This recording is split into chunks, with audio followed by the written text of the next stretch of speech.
Not every strong feeling is intuition, and not every urge to change your life is guidance. Sometimes it's just emotional clutter rising to the surface. Welcome to the Primal Priestess, where we break down the basics to help you step into your most beautiful and aware self. I'm Dr. Ava, and today we're talking about the difference between emotional activation and intuition, especially during this phase of the month when tension and decision energy are building. We're in early spring and energy is rising, directional and forward moving, especially in this year of the fire horse. And this week, the moon is in its first quarter phase, and that phase carries tension.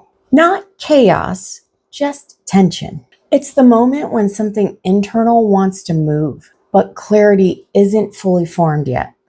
In nature, this is the stage where growth pushes against resistance, like the seed breaking the soil. In the body, that can feel like impatience, irritability, a strong urge to decide something, a sudden need to clear or confront. If you weren't taught to recognize cyclical energy, you interpret that tension as misalignment. You might start thinking, this relationship isn't right. This job isn't aligned. This version of me isn't working. Maybe, but not always. Here's the difference. Intuition is steady. Emotional clutter is loud. Intuition feels grounded when it's uncomfortable. Emotional clutter feels urgent. Intuition doesn't spike your nervous system, but clutter does. When the liver system, in seasonal terms, is activated, emotional residue can surface. Old resentment, unspoken frustration, unmet needs, and unprocessed conversations. Spring doesn't create these, but it does reveal them. The first quarter moon amplifies this revelation phase.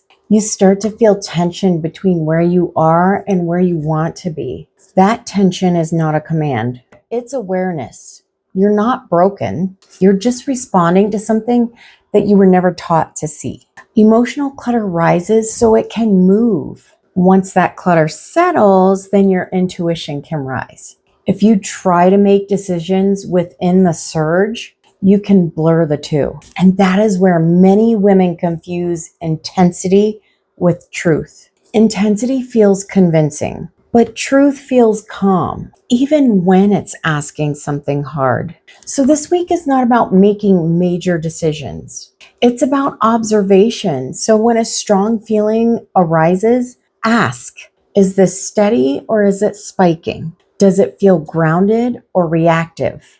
Would this insight still feel true after I've walked, slept, breathed, and regulated? Intuition remains after regulation. Clutter softens. So just remember, spring energy highlights what needs movement. But movement doesn't always mean exit. Sometimes it just means conversation. Sometimes boundary, sometimes grief, sometimes just acknowledgement. So we're not purging, we're just gently clearing. So here's the reframe. Emotional intensity is not automatically intuitive wisdom. Discernment requires patience. This week, let tension inform you, not command you. Awareness first, clarity later. So now here's an optional practice you can try for support. For the next few days when something feels urgent, wait 24 hours. If it still feels steady and grounded after 24 hours, it may be intuition. If it fades, it was activation. No dramatic declarations required. I hope you found this helpful. Please like, subscribe, and comment below. What feelings are you having trouble deciding if they're steady or if they're spiking? Comment below so that we can support you and so that others know that they're not alone. And until next time, stay grounded, trust your intuition, and let your awareness guide your next steps.